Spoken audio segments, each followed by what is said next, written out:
بینەرانی ئازیزی سەرنج سڵاوتان لێبێوم کاتتان باش بێ بۆم هەفتەیەش هاوکارانمان لە بەشێک لە شار و شارۆچکەکانی کوردستانەوە چەندین بابەتی سەرنجڕاکێشیان ئامادە کردووە با پێکەوە بینەریان.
لە قەزای ئامێدی وەرزی چینینەوەی ترشە سماقە بێگومان یەکێکە لەو خواردنانەی کە هەم تامێکی خۆش ئاەت بە خواردنەکان و هەم سوودێکی زۆریشی هەیە ئەوەی کە مەزەندە ئەکرێت ئەمساڵ نزیکەی 500 تەن ترشە سماق لە قەزای ئامێدی ئەمساڵ کۆ ئەکرێنەوە خرێنە بازاڕەکانەوە ئەوەی کە جێی سەرنجە بەشێک لە خەڵکی ئەو ناوچەی لە ئێستاە خەریکی چنینەوەی ترشە سماقەکەن و هەندێک لە دانیشتوانی ئامێدیش نەک تەنها لە نێو کێڵگەکانە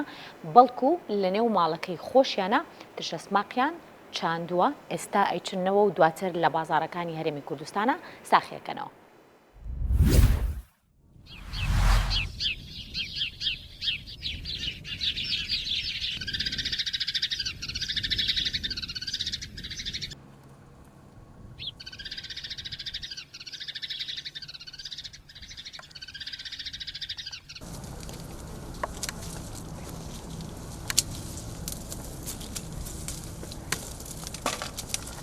اكو بين منطقة ما يو زنجينة سماقة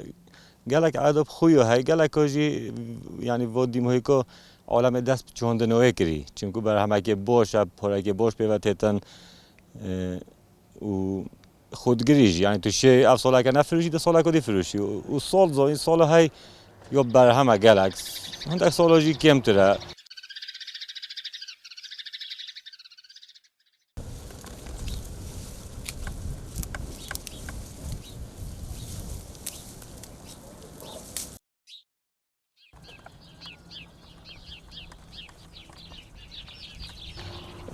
اف جهت تا چونده نیست سقبه که نه یعنی هندک بخود گلکت کولن و زحمت ورد بان کیمیای تاونه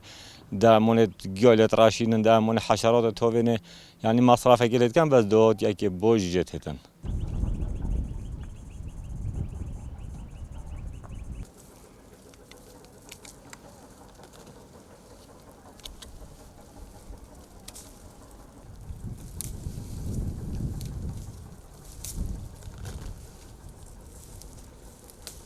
ولی اما توجه ما بود یک اکو دنیا که وندو ما افسم موقعی و مفادی که از مال خوبین ما وره نفت طبیعتی دار اکو بین نفت جای دار نفت سروشتی دار و دور مجی همی بر همه اویدی سماقه بار پتره دور باید جمله لیدای وکی میوه و هجیر و حتی زیتونی جمله لیدای بوتر مال جهتن یعنی اما جونیا کجی و مجیل کنه کجی وقتی از یه باطار خوبه و مجیل بکم وقتی دلم ابچی تجی دچی تری بخوین ده هجیره که این تشکینی بارا پتر سماق هم سقبت که اینو چوبه خودت کن سماق گله کجیم که از سماق اکی توانه هتا کردن لازم از زبوره بیت آن عاملا بگیری بس پوچیا پارک جی پیوت هتن چون که سماق یا برهمه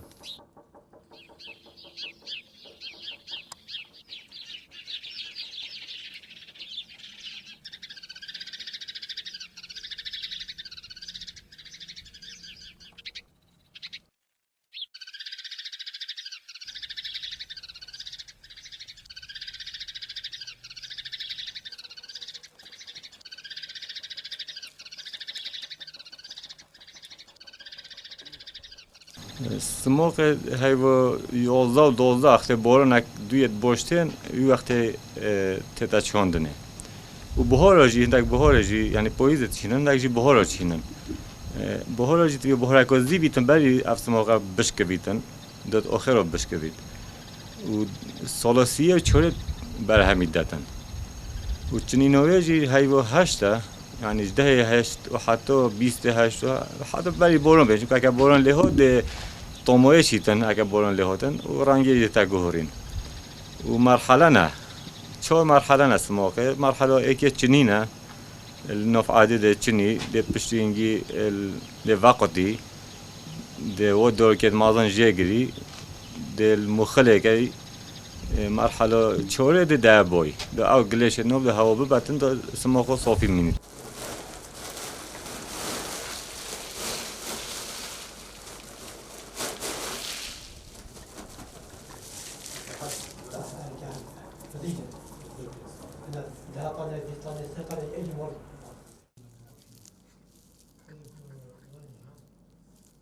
والسماق يعني برهم که خوراگر خود گریتن يعني تو بهلی بوسته سالا 4 سالا جی بس جهه که نه رطوبت بیتن الحمد لله که ضعف ده کردن علاقه مازن ده کردن 10 کیلو 15 کیلو دکه و که گینی که به دوید باش گریده 3-4 سالا جی میدله چلین وقتن بس پو راستی صعب بیتن چون که سماق همه جهانی نه همه گوه سماق فلوتیه خاصة سماق برای گوره یا مشه جهه که هینه پتر خلویرت گریتن و برای پتر یعنی که برای گوره برای پتر منطقه برای گوره هی سماق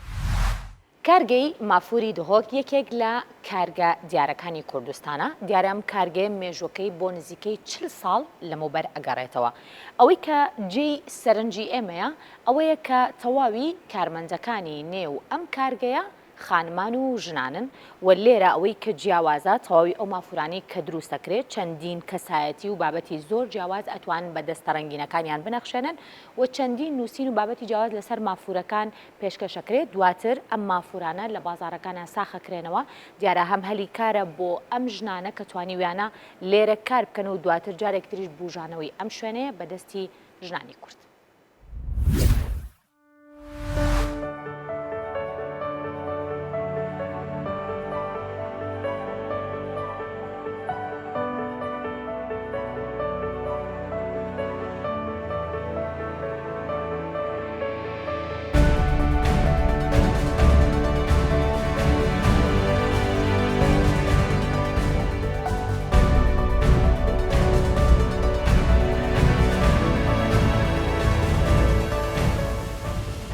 أوليكا أم دست بتكين دانون نخشي أم دساكيني كم تش نخش هيا ودبيتا چند دزي دبداني سر محفيد كي بداية توي يا نخشي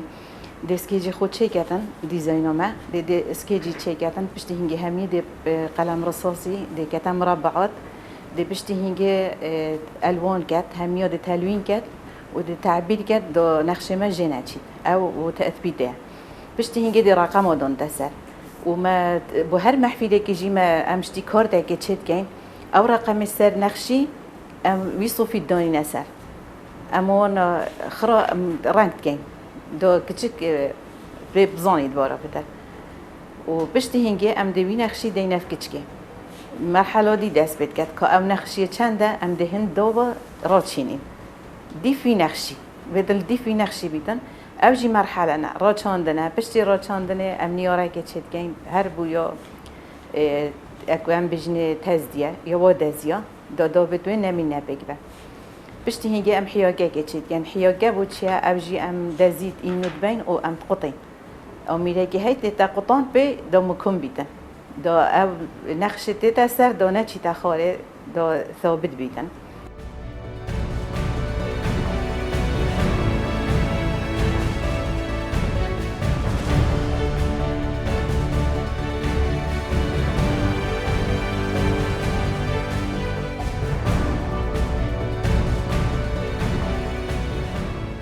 بشتي قناغا ديزاينه اول ام بيدازيد بجني تزديه ام دراتشينين وبشتي هنجي او دبو افي بوريه بودانين ام بجني نياره ودي حياكاوي تشيكين ودي كتشيك نقشه خويني تم دستر كار كردن ام بودا بين كاين دازيا ام بوجد گرين ديف نقشي هو نقشه به چه پیسته ده هندکا گلک رنگ چنه هندکا پیچک چنه جو حسب وی نقشي او مدانه رنگ الديف نقشينه هر کسی که بطال بید آن شولی خلاص بوش نقشه که خلاص اکیدی دینه بجای که بزحمت بید ام صناهی بیتن هم هر شولی دستیه یعنی نفس ایگه بريدا رغبة خلقي سر يتمازن بو بدايات قالك يتمازن شركة وأمنو كاجي شين وانا تشيكين يتمازن بس رغبة خلقي كتسر يتبجيك وقت جداري بخوت هلاويسن طلبي كتسر يتبجيك أبدينا دفمة سحكاني سرامدن هندك بخو طلب كان بجن مثلا ويني من أني عيالي من أني جهاكي أني تشتكي ديب زوقي وحتى رنجوجي أو تشيدن بخو اختيار كات ما مانعنين أو بيجبهم إلى ام بجني فرنجا او ديب زوقيه شي رنجت بدي بده خوزيوي ام دبو درستري بهويت و ديب بتشيكيه هنديو بتشيكا ارزون ترى هندي ماستر بهوي بتره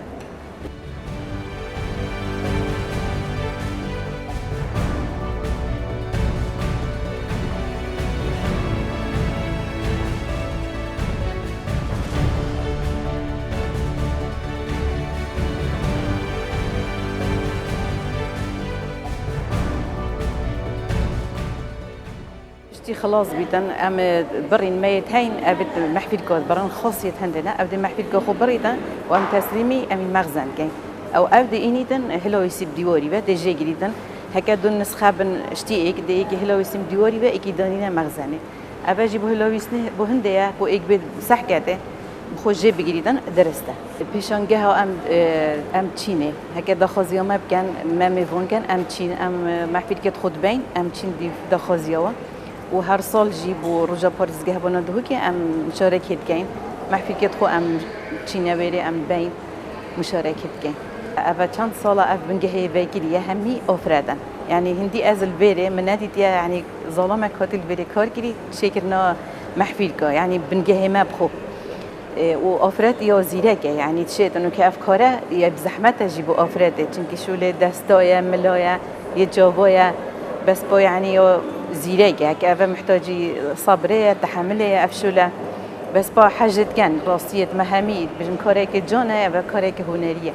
وكي أتظن ديف معلومات من هجدا صالي ويبا باشتره بتفيري كار كرد چونكو هكو بجني ياشتا گنجه هزروي يا باشه يا سرخوية او دي بتر استيعابي كت تشولي دا دي بتر يا زيرك بيتن ودورات جي ام فات كين يعني هكاش ما دا خاص كان دورات ام البيري فات كين ما قالك تفير كرينجي أوفران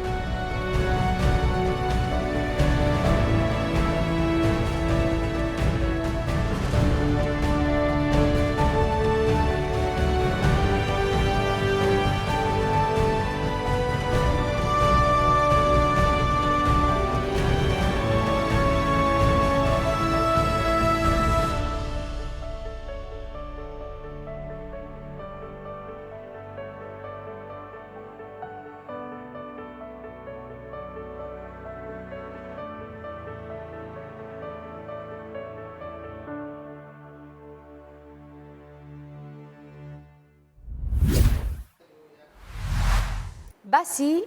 دوکانێکی فەلافلی بەناوبانگتان بۆکەم بەڵام ئەم دوکانە لە هەرێمی کوردستان نییە بەڵکو لە لەندەنە دوکانەکە لایەن دوو براوە لە ساڵی 2007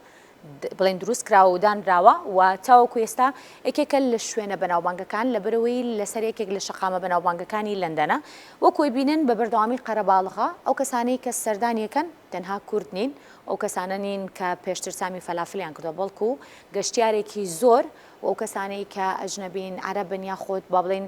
لە پێکاتە جیاواز و لە ڕەچەڵەکە جیاوازەکانیشن سەردانی ئەم دوکانە ئەکەن و فەلافلی جیاواز تامەکەن و تاقیەکەنەوە.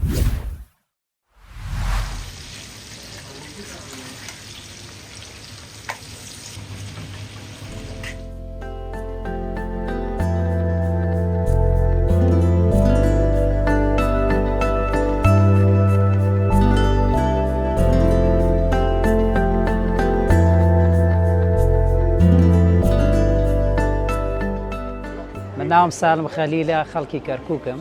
ئەم دوکانەمان لە 2007ەوە تقریبان داناوە ئەتر لەخوا بە زیاد بێ زۆر سەرکەوتوو بووین لێی بلا خاصەتر نامانداوە بە فەلافلەکەمان خەڵکی زۆر بۆی دێ خەڵکی کینگستن و خەڵکی تقریبان بڵێم تەواوی لەندەن زۆر ئەوانەی ئاشنای فەلافلەکەمان بن دێن لە مەنتقەکانی ترەوە بۆ فەلافل جا زۆر جاباک میشەکان سالم فەلافل لە بۆنەی فەلافلەکەەوە خواردنی بەیانیمان زۆرە مەسەلەن خواردنی ئیتاڵیمانەیە خواردنەکان ترمانەیە بەس بەلاخەڵ زۆری دێن بۆ فەلافلەکە خەڵکی جۆرا و جۆریش دێ وێرە ئینگلیز دێ ئیتاڵی دێ ئەلبانی دێن عرب و کوردیش زۆر دێن خەڵکی منطقەکە زۆر یعنی تقریبان بووینەتە برادر لەگەڵ ئەو خەڵکانێک کە دێن بێرە وەکو خەڵکی هەموو دەناسین وەکو خزم و کەسوکاریان لێهاتووە منطقەکەمان منطقەیەکی زۆر خۆشە خەڵکەکەی خۆشە خەڵکەکەی باشە یعنی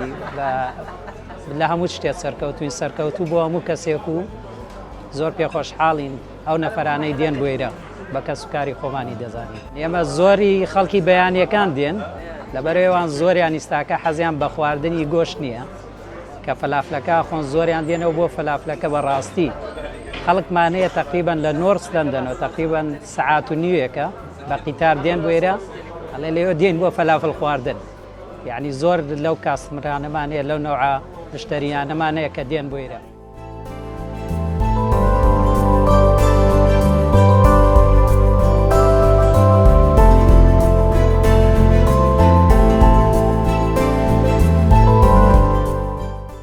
فەلافل طبعا دەورە بینێکەکەن بەو شێوەیە بەس خۆتیش زۆر لەگەڵ خەڵکەکەیە پێکەنین و کاستمر سێرڤیس و ئەمانە خەڵک زۆر جا بۆیش دێتەوە نەکوم بەس بۆ فەلافلەکە بەس فەلافلەکە خەڵک زۆر پێی خۆشە ناتوان مەحتیکەم بای خۆم بەس ئەو خەڵکانەی کای خۆ نەزانن فەلافلەکەمان چیەتەوە وەکو باوکو دایکی لێهاتە ئەم دوکانە بۆ ئێمە چکمە هەر لێرە بووین یەکەمین بزنسمان لێرە کردەوە سیرەکەی زۆر پێمان خۆشە منطقەکەیش طبعا بزنسی تر حەزەکەن بکەینەوە بەس لە منطقەی تر بەس ئەم منطقە هەموو کەسێ دەناسین یعنی وای لێهاتووە وەکو ماڵی خۆمانی لێهاتووە ئەوەیە بەس حەزەکەین فراوانیکەین بەتەوان هیوادارم هەموو کوردێ سەرکەوتوو بێ هیوادارم هەموو کوردێک سیرەکەی لە بزنسێکا بێ لە ئاستێکی بەرزاوێ طبعا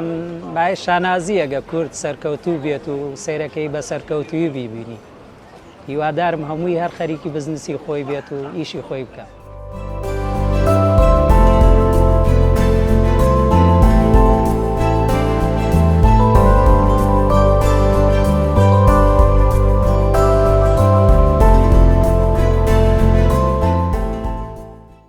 This is my favorite dish. ئەمە خۆشترین خواردنی منە. من تەلەفۆن بۆ کاکە حەماکەم بۆ فەلافل. بەڕاستی فەلافلەکەی کاکە حەمە زۆر خۆشە. ئەمە باشترینی ناوچەکەیە تەنانەت لە لەندەنیش زۆر هاوڕێم هەیە تەنها بۆ خواردنی فەلافل دێنە ئێرە. هەروەها ئەوانیش زۆر ئارەزویان لە فەلافل هەیە. هەروەها دوای تاوبوونی کارەکەم ناتوانم چاوەڕێ بکەم و یەکسەر تەلەفۆنیان بۆکەم و داوای فەلافلێکی زۆر خۆشەکەم لەبەر ئەوەی زۆر ئارزوم لێتی. هەمیشە بۆ فەلافلێکی خۆش ڕوەکەمە ئێرە لەبەر ئەوەی هەمیشە خواردنی خۆش ئەمەوێ تاقی بکەمەوە. Waiting for me and ready. What can I say? The best falafel in the town.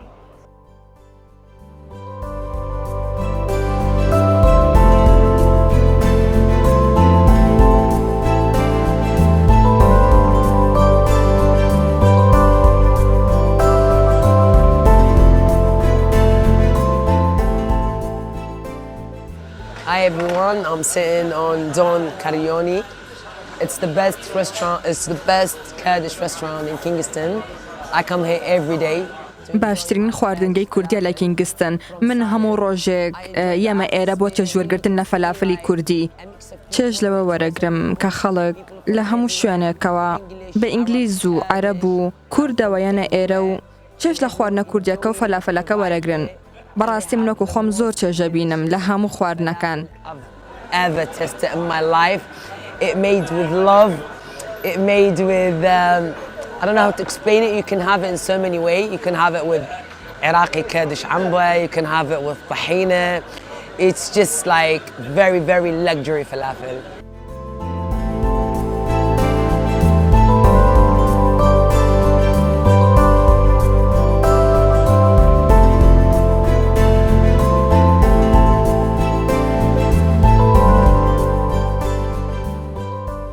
The best place that makes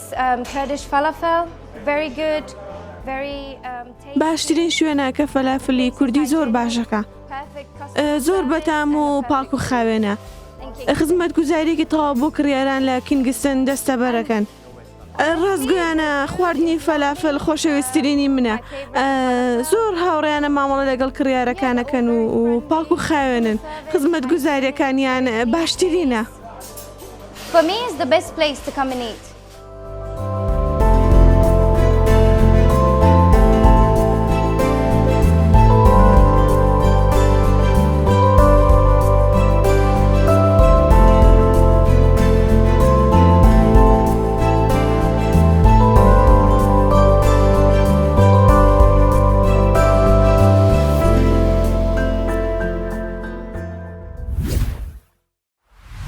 باسی چیرۆکی مستەفا یونستان بۆکەم کە گەنجێکی شاری کەرکووکە.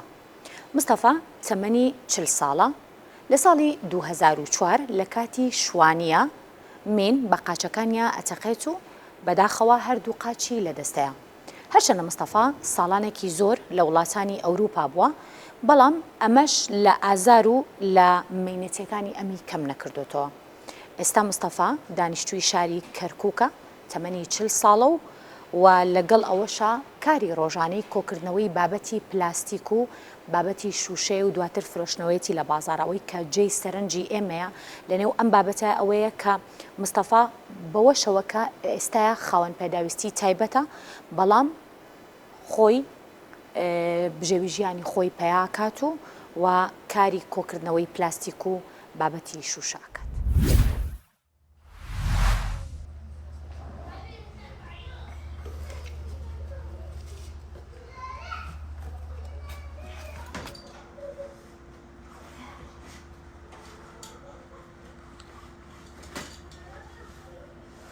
من نام مصطفى 2004 شوان بوم لقادر كان لغم بيمتقي من مواليد 85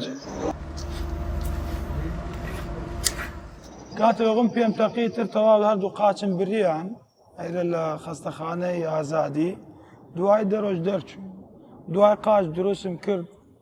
عيشم كرد كما كام حتى فير بوم شلون لسري درون اینجا کاتی 2015 کاتی طائفی ریک رابو با اروپا والله لخالك وقرضم سن تقريبا 5-6 مليون قرضم كرد چوم لويد 4 عملياتم كرد ماشيكم تلفي تاعي لويش درمان بوم داينان اینجا كات علاجم تواب دواي نوصل قرامه وتقريبا 2 سال للعراق ل 2004 حتى يمروا معاش منيح. إن جا من شوم كاتب سامي كوتم هات مبو علاج التوابو دقري. كاتب قرام سيم كنت هيش نماو معملة كان مدام بو معاش عين أو شون عراق الجيش معين نوايا واسطة بوم بيرا ناسيار يا رشوة بيدا معاشك بوم درنتشي جا مضطر بوم 1,000,000 قرضم كرد چم اما طورم كري لبرا بتوانم بچ معيشه سيرم كرد بنزين دا يعني روزانه 2-3,000 درناكي يا خواردن تقرك درمان تقرك مصروف تقرك جاوتم با قطي خركم قطي لوي باشتر ناشار شرم دك براستي اینجا هوا خلق هوا 200 دينار او 500 دينار عيبه والله تر سيرم كرد ما شولا هاتم لم شولانا قطي خرده كمتو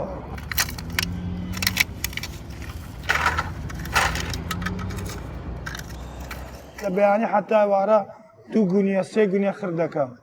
بەستە لەبەرە وەستە هاوینە بەیانیان من هەڵەسم مشکم ئازاری هەیە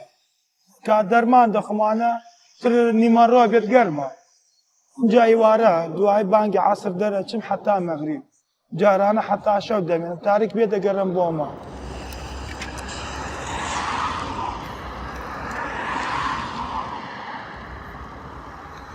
ئازاری زۆرە بەس چی بکەم یعنی خسم و کارت سێرتەگا دەزانیە یارمەتی ناکە کاتێ لە ئەعلام دەرەچی گشتیان تەلەفۆن دەکەن ئابرمانت برد چۆن وایە بێ باشە من گوناحم چییە سوالم نەکردە حتاکە پێم دەری ئابرمانت برد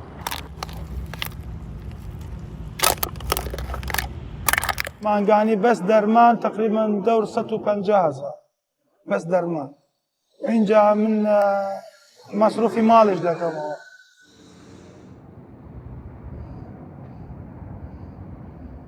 وەڵا یەک مەعاش بۆم هینکە تەواو هیچم نایە وەڵا من لە مێشکم دەرمە کردم مەعاشە نەریعایم هەیە نە هین کەمەندامی هیچم نییە کەمەندامی خۆش دەرێن 125 ئەوەیش نایدەن هەتوو دیاری معوەقی خەڵکەیە شەکەری هەیە سەرەتانی هەیە خەڵکەیە ناتوانێ نام بخۆت دەکەنە دەمی نابێت لە ماڵ دانیشی وەڵا چێتەوە من حیاتم تێک چوو حیاتت تێک چووە ئەمە تو جاری لە حیاتی نەڕۆیتەوە هەسە ئیشکە بۆ خۆ چ شتێ بەسیط لەگەڵ برادێک دانشە دەرچوو بۆ دەرەوە نێفست بیگۆڕن دانیشی کە ئابە ناخۆش زیاتر ناخۆش دەکەێت چکە ئەم ژانە من ساعتە سەرمەوە لە ماڵ بمێنی تەواو دەکەوی ئیشش نەکات دەرچێتە دەرەوە بەس لە ماڵ دانەشێت زیاتر ناخۆش دەکەێت اینجا ناخۆشی نەفسی دەبێت دوایە اینجا ناتوانێ لەگەڵ کەسش قسە بکات گەرێ خۆی بجوڵێت کەس ناوێت برێت لەبەر چ قوتی خردەکەی یا چ شتێک یعنی چی برێن پێت لە بەیانی ئەیوارە خرد حتا ئەیوارە لە دەرەوە بمێنی قوتی خردەکەی یەک کەس یا دوو کەس دەوێسێت یا پرسیارت دەکات چیتە یا یارمەتیتە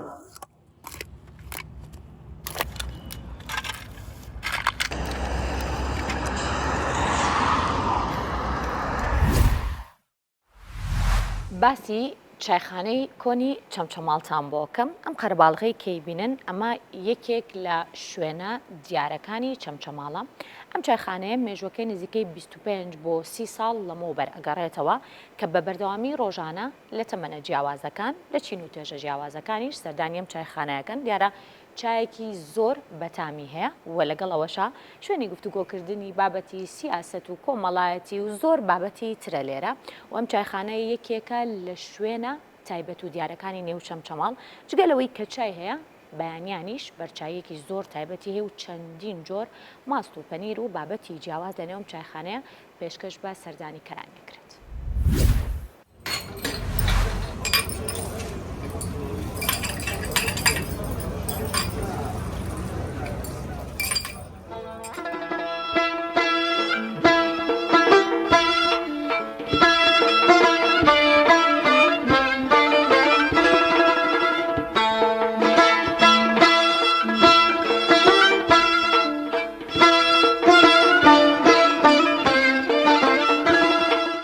ناوم محەممەد عەلی فەرس خەڵکی گوندی تاڵەبانم دەربارەی مێژوو چایخانەیەمە لە ساڵەکانی هەشتا و چایخانەمانەیە پێشتر چایخانە حەسیرەکەمانە بووە دواتر لە 95ەوە لێرەین ئیتر دیارە خواردنی بەیانیانمانێ و چایمانێ و بە شەوان قاوشمانێ و دووەس بە عیشەکەی وەزبەی شەو قاو ئەو شتانەشانەیە دیارە ڕۆژانە خەڵکێکەیە هەم لە چینی کرێکار هەم لە چینی ڕۆشنبیر هەم لە هەموو چینە جیاوازەکان دێنە ئێرانە ئێمە بەڕیانەکەین و خزمەتیانەکەین دیارە خەڵکێکی زۆرشێ ڕۆژانە لەم لاولاوە دێن لێرە یەکتریەگرن یەکتریە بینن دۆست و برادەران بە زۆری دێن ئێرانە و کاتێک بەسەرە بن و بەیانیان دێن و ئێواران دێن و هەیە شەوانیش دێت و ئیتر خەڵکی بەرپرسیە تەنانەت خەڵکی قوسوخانەی بەریتانیا و قوسوخانەی وڵاتەکان زۆری دێ بۆیرە ئێمە دیارە ئێرە مێژوویەکی کۆنمان هەیە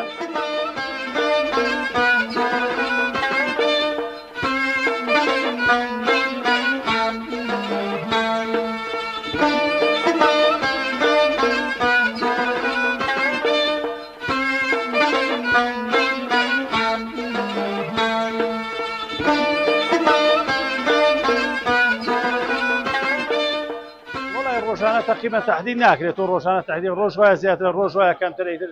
200 چای 300 چای 400 چای هەتا 500 چای فرۆش ڕۆژانە ئێمە لەخوا بەزیێ بێت مشتری و خۆم تایبەتی خۆمانی هەم دوکاندارەکان دێن ئەیبەن هەم خەڵکی شێ سەرپی بە ئێمە بەس دوای مشتریەکانمان سەرپیە چای تایبەتشمان بۆ دێ خۆمان چایبەتەوە لە سێمانی خۆمان چایەک تایبەتێنین چایخانە بەیانێن لە مەلەبانگدان و عادەن چایخانەکەینەوە هەتا 12 شەو ئێمە ئەو چایمە تایبەتە لە سێمانیەوە برادێکی لە 15 ساڵە بۆمان دێنە چایەکی تایبەتە ئەتر لەخوا بەزابێ خەڵە لێ ڕازیە ئێمە شتێکەکەین کە خەڵ لێ ڕازی بێت و پاک و تەمیسی و خەڵ لێ ڕازی بێتەوە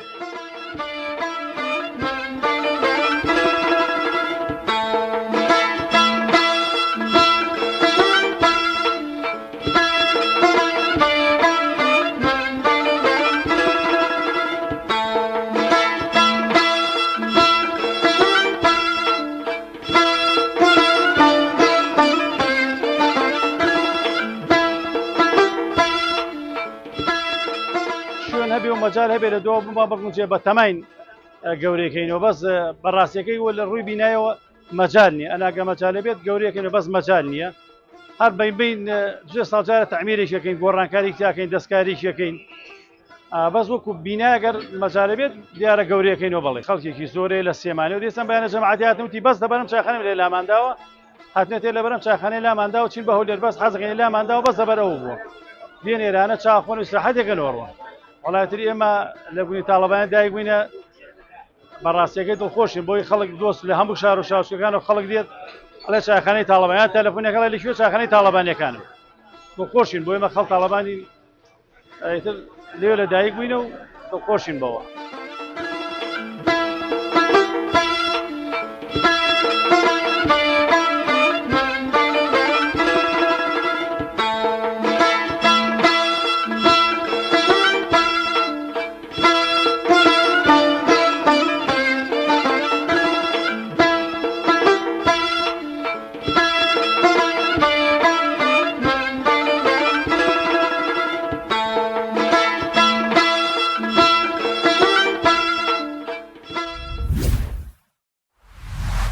سوپاس بۆ هاوکارانمان بۆ ئامادەکردنی بابەتەکانی ئەم هەفتەی سەرنج ماندوو نەبن سوپاس بۆ بینەری ئێوەش تا هەفتەی ئایندا خواتان لەگەڵ